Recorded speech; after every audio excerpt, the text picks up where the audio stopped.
अखंडमंडलाकारं व्याप्तं येन चराचरं तत्पदं दर्शितं येन तस्मै श्री गुरुवे नमः। अज्ञानान्धस्य लोकस्य ज्ञानाञ्जनशलाकया चक्षुरुन्मीलितं येन तस्मै श्री गुरुवे नमः। अध्यात्म विश्व विज्ञान यूट्यूब चैनल के सभी प्रेमी पाठक, आचार्य, मित्र, गुरुजन और हमारे सभी व्यूअर्स, शेयरकर्ता, सब्सक्राइबर्स तथा हमारे टीम के सभी सदस्यों को हार्दिक आमंत्रित करते हैं चांगदेव 65 इस श्री ज्ञानदेव महाराज ने महान तपस्वी चांगदेव को किए हुए उपदेश में सहभागी होने के लिए और इस अध्यात्म विज्ञान के विद्या को आत्मसात करने के लिए इस प्रयास अध्यात्म विश्व विज्ञान यूट्यूब चैनल पर आप सभी का हार्दिक स्वागत समादर करते हैं। मित्रों, चांगदेव 65 में सर्वांग योग ही है। केवल चांगदेव 65 में शब्दों में किया गया उपदेश है, तो सर्वांग योग में सद्गुरु योग युक्ति प्रत्यक्ष यथार्थ और साक्षात हमारे समक्ष है। सर्वांग योग में जो प्रत्यक्ष प्रयोग के द्वारा बताया गया है, वही उपदेश, वही संदेश, वही बोध चांगदेव 65 इस रचना में शब्दों में दी गई है और इसको समझना सर्वांग योग के प्रकाश में अत्यंत सरल होगा। आइए देखें चांगदेव 65 में श्री ज्ञानदेव महाराज चांगदेव को क्या उपदेश कर रहे हैं और उस उपदेश से हम भी बोध प्राप्त करने का प्रयास करें। स्वस्ति श्री वटेषु जो जपो लपोनि जगदाभासु दावी मगग्रासु प्रगटला करी। स्वस्ति यह मंगलवाचक नाम है। स्वस्तिक का चिन्ह हम मंगल यानी मंगलाचरण के रूप में करते हैं और जहाँ मंगल है वही कल्याण है, जहाँ सत्य है वही मंगल है। इसका ये निर्देश करने वाला स्वस्ति ऐसा उल्लेख यहाँ किया गया है। श्री वटेषु, चांगदेव महाराज को वटेश्वर, वटेश आदि नाम से भी पुकारा जाता था और वो स्वयं को भी वटेश्वर चांगा या वटेश चांगदेव इस नाम से संबोधित करते थे।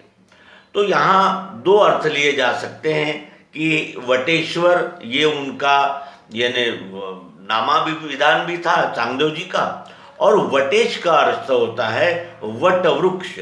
वट वृक्ष की भी उपमा यहाँ लागू होती है, क्योंकि वट वृक्ष जब बीज के रूप में उपस्थित होता है तो उस बीज में संपूर्ण वट वृक्ष जो है वो उसके अंदर समाहित होता है, क्योंकि बीज ये वट वृक्ष का सूक्ष्म ही स्वरूप है। और वही जब यानी बीज पृथ्वी और वातावरण के यानी संपर्क में आ जाता है तो वही इतना सा दिखने वाला बीज एक विस्तार रूप धारण करता है। तो इसलिए यहाँ कहा गया है कि जो लपोनि जगदाभासु, जो छिपा हुआ है लेकिन जगत भास के रूप में, जगत के रूप में अत्यंत यानी विस्तार से विराट रूप से उपस्थित है, और वो दावी मगग्रासु, जो ये जगत का जो विराट स्वरूप है वो बताता है और फिर उसी का ग्रास भी कर लेता है, यानी उसे ही समाहित कर लेता है।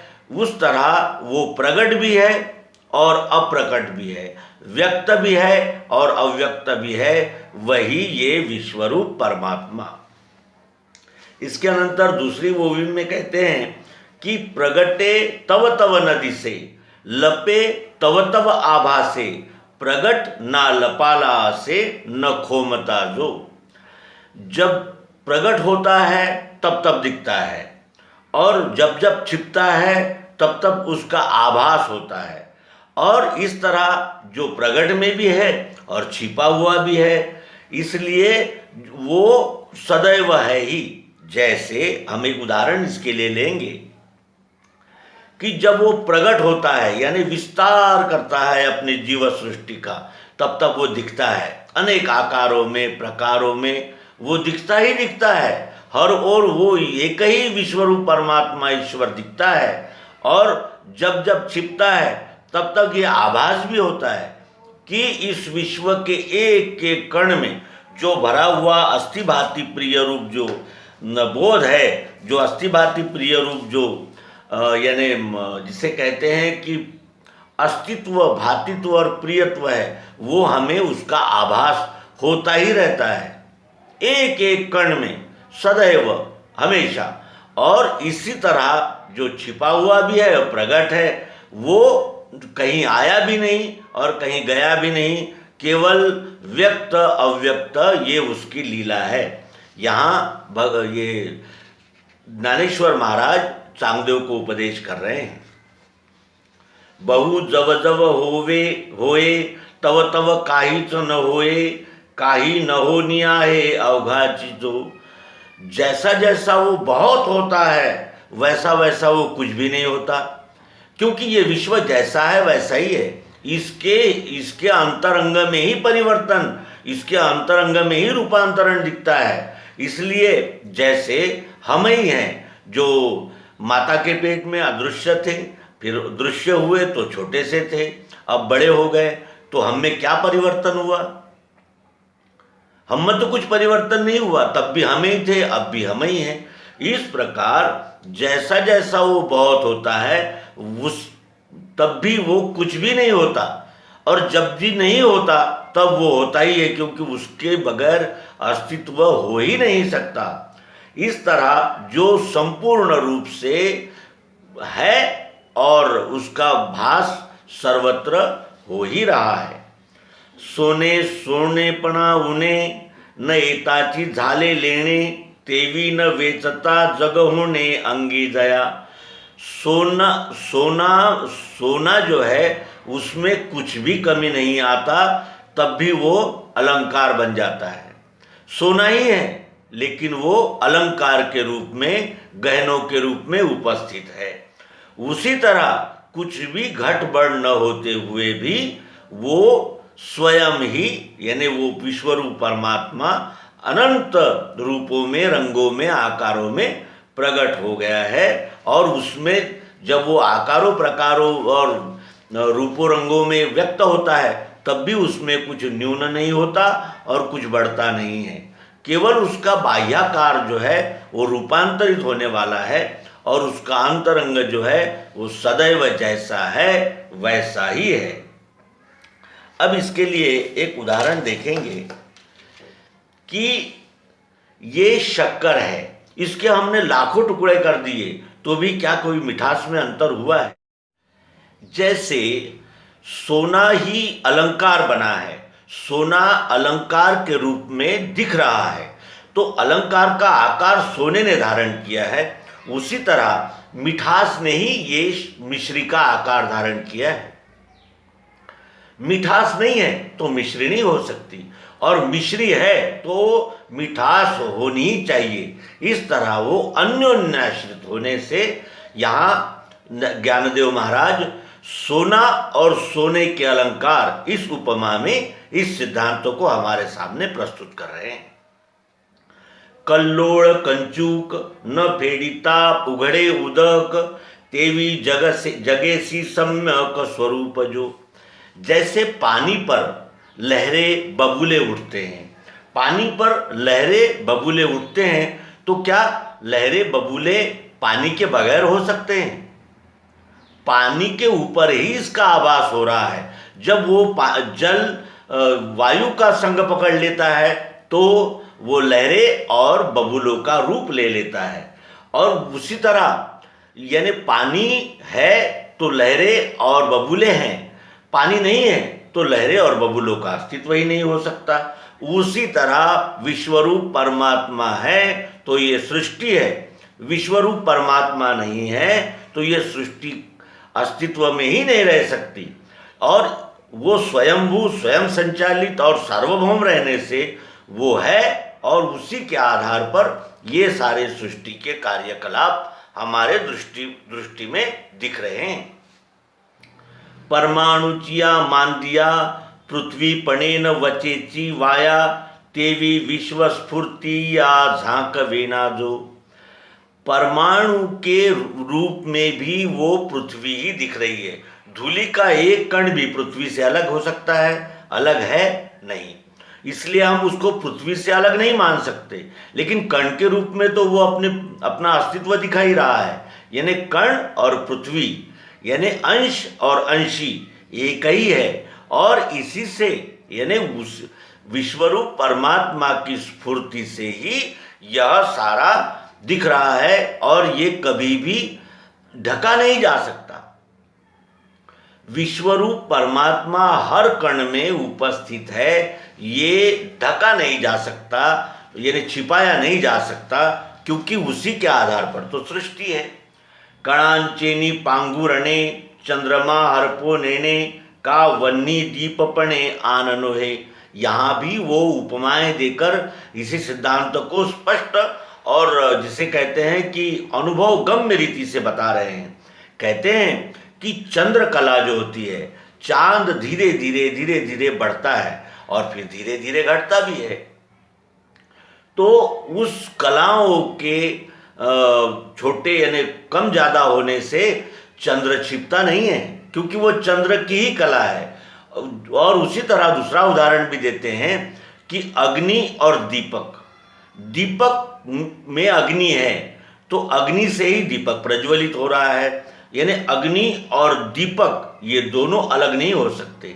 अगर दीपक में अग्नि नहीं है तो उसे हम दीपक नहीं कह सकते, और दीप है वहाँ अग्नि है ही। इस तरह ये अन्योन्य संबंध यहाँ श्री ज्ञानेश्वर महाराज स्पष्ट कर रहे हैं। मनोनी अविद्या निमित्ते दृश्य दृष्टत्व वर्ते तेमी नेणे आई ते ऐसे चियसे। इसीलिए अविद्या के निमित्त से दृश्य और दृष्टा, ये दृश्य दर्शन और दृष्टा इस त्रिपुटी में व्यक्त हो रहा है। लेकिन है तो परमात्मा ही, है तो विश्व रूप ही। विश्व रूप में ही दृष्टा दर्शन और दृश्य ये त्रिपुटी का भास हो रहा है, विश्व से बाहर नहीं है। इसलिए ये त्रिपुटी अविद्या के रूप से अविद्या के माध्यम से जगत रूप से हम अलग अलग मानते हैं, लेकिन वस्तुतः एक ही वस्तु के आधार से ये त्रिपुटी उत्पन्न हुई है और दिख रही है। जेवी नाम मात्र लुगड़े ए रवि सूतची ते उगड़े काम माती मृद भांडे तया परी। अब यहाँ और एक उदाहरण उपमा देकर वो दृष्टांत के रूप से समझा रहे हैं कि जैसे साड़ी है तो साड़ी तो यानी साड़ी तो स्वरूप में दिख रही है, लेकिन ये तो धागा ही है, ये तो प्रत्यक्ष में धागे ही दिख रहे हैं। धागों ने ही तो साड़ी का रूप धारण किया है। जैसे मिट्टी ने ही तो बर्तन, मिट्टी ने ही तो मटके का रूप धारण किया है, इसी तरह उस विश्वरूप परमात्मा ने ही अनंत आकारों प्रकारों में इस विश्व को यानी दर्शित किया है। वस्तुतः मिट्टी ही मटका बना है और धागा ही साड़ी बनी है। इस तरह इनका अन्योन्याश्रित संबंध है। तेवी दृष्टा दृश्य दशे अतीत दृग्मात्र जे भासे तेची दृष्टा दृश्य मिसे केवल होए। उसी तरह दृष्टा और दृश्य ये दशा है, यानी ये एक स्थितियां है। अतीत दृग्मात्र जैसे जो था वही है। धागा ही अब साड़ी के रूप में है, मिट्टी ही मटके के रूप में उपस्थित है। केवल यानी सिर्फ दृष्टा दृश्य और दर्शन इस निमित्त से वही एक उपस्थित है। इसके अनंतर और एक उदाहरण से वो समझाते हैं कि अलंकार एने नामे असिजे निखिल हेमे नाना अवयव संभ्रमे अवयविया जेवी।